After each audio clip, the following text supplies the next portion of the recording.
బీజేపీకి ఓటు పత్తి రైతుకు చేటు. తెలంగాణ పత్తి రైతుకు బీజేపీ ద్రోహం. ఇద్దరు కేంద్ర మంత్రులున్నా ఫలితం సున్నా. రాష్ట్రంలో పత్తి రైతు కన్నిటిని తొడవని ఎంపీలు. వంత పాడుతున్న తెలంగాణ కాంగ్రెస్ సర్కార్. పత్తి చేతికొచ్చే దశలో ఓవైపు ప్రకృతి ప్రకోపం, మరోవైపు పట్టించుకొని కేంద్ర రాష్ట్ర ప్రభుత్వాలు కష్టాల కడలిని ఈదుతున్న తెలంగాణ రైతులంటూ అకాల వర్షాలతో తడిసి ముద్దైన పత్తి, సగానికి సగం తగ్గిన దిగుబడులు, తేమ పేరుతో సీసీఐ బ్లాక్మెయిల్, బహిరంగ మార్కెట్లో దక్కని మద్దతు ధర, దిగుమతి సుంకం ఎత్తివేత, ఇలా ఒకటి కాదు రెండు కాదు ఏకంగా తెలంగాణ పత్తి రైతులపై వరుస దాడులు తీరని నష్టాలకు గురి చేస్తున్నాయి. ప్రకృతి దాడిని మించి పత్తి రైతుపై కేంద్రంలోని బీజేపీ ప్రభుత్వం పరోక్ష దాడి చేస్తోంది. తీరని ద్రోహానికి ఒడిగడుతున్నది. దూది పూలకు మోదీ సర్కార్ దుఃఖమే తెచ్చిపెట్టిందంటూ ఇగో ఈ పత్తి రైతుని ఇట్లా దగా చేస్తున్నారని ఇంత క్లియర్గా కనిపిస్తున్నప్పుడు ఇక జూబ్లీహిల్స్ ప్రజలు ఒకసారి ఆలోచన చేస్తే కేంద్ర రాష్ట్ర ప్రభుత్వాలకి కర్రుగాల్చి వాత పెడితే సురుకు అంటిస్తే మళ్ళీ జర చక్కగా అవుతారని అనిపిస్తుంది. ఈ వార్త కింద కామెంట్లు చూస్తే అర్థమవుతుంది. ఒకసారి చూడండి. తేమ సాకుతో పత్తిని కొంటలేరని కడుపు మండిన రైతులు చాలా చోట్ల రోడ్లెక్కారు. కొమరంభీం ఆసిఫాబాద్ జిల్లా వాంకిడిలో జాతీయ రహదారిపై గురువారం పెద్ద ఎత్తున ధర్నా చేస్తున్న రైతులకు నచ్చజెప్తున్న పోలీసులంటూ పత్తి రైతుకు కేంద్రం దగా. మోదీ సర్కార్ అనాలోచిత నిర్ణయాలపై రైతుల అరిగోస. విదేశీ పత్తి దిగుమతులపై 11% సుంకాలు ఎత్తివేసిన కేంద్రం. సుంకాల రద్దుతో దేశంలోకి ఇబ్బడి ముబ్బడిగా విదేశీ పత్తి వచ్చేసింది. మొన్ననే అన్నాం కదా, ఒకసారి విదేశీ పంటలను కనుక మనం ప్రోత్సహిస్తే మన రైతుల గోస పుచ్చుకున్నట్టే, మన రైతులు ఆగమైపోయినట్టే. మరి మన దగ్గర పండించినటువంటి పంటకు ధర తక్కువైపోతుంది, డిమాండ్ తగ్గిపోతుంది. బయట నుంచి మొక్కజొన్న కానీ ఇంకా వేరే ఏమన్నా సోయాబీన్ లాంటివి వస్తే, ఇప్పటికే వస్తున్నాయి, ఇంకా ఎక్కువ తీసుకొస్తాయి. అంటే సుంకం తగ్గించినాక ఖచ్చితంగా వస్తాయి కదా.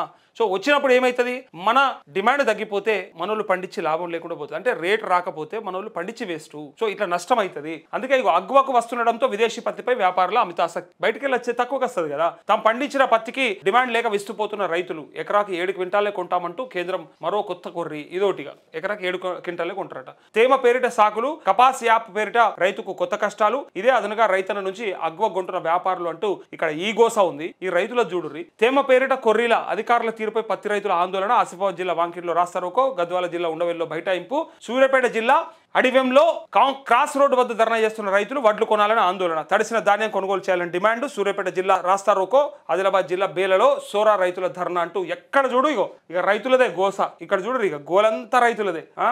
ఈ పత్తి రైతులని, ఈ వరి రైతులను బతకనిస్తారా, లేకపోతే ఇంకేమైనా చేస్తారా? ఏం కథ ఇది?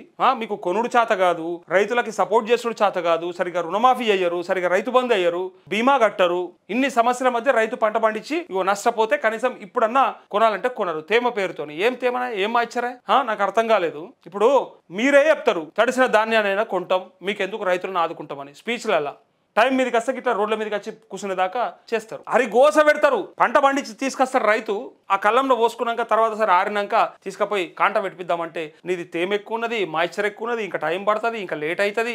ఇప్పుడే కాదు అప్పుడే కాదు, లోడు లేదు, బండ్లు వస్తలేవు, ట్రక్కులు లేవు, రైస్ మిల్లోడు దించుకుంటలేడు. ఎన్ని కారణాలు చెప్తారా? మళ్ళా అందులో తరుగు. ఇక తరుగు పేరుతోని ఎంత తీస్తారో ఆ దొంగలు మరి ఎట్లా వాళ్ళకి మాల్యమవుతుందో అర్థం కాదని తిడతా ఉంటారు రైతులు. నిజంగా పంట పండించే దాంట్లో అట్లా దోపిడీ. నేను ఒక దగ్గర చూసిన, ఒక రైస్ మిల్లు హలో ఒక రేషన్ షాప్ దగ్గర. అన్న నమస్తే, గుడ్ మార్నింగ్ అన్న. మాది హన్మకొండ జిల్లా షాంపేట మండలం అన్న. గుడ్ మార్నింగ్, చెప్పే. అదే మీరు చూస్తున్నాం అన్న, ముందు వాణిలా చేసి మళ్ళీ ఇళ్ళకు మీరు సెపరేట్ గా ఇది వాహిని మనం సొంతంగా పెట్టుకున్నాం. వాహిని నుంచి లీడర్ పెట్టుకున్నాము. రైతాంగం గలమెత్తినాం అంటే సెల్యూట్ అన్న నీకు. ఒక్క సెకండ్ అన్న లైన్ లో ఉండే.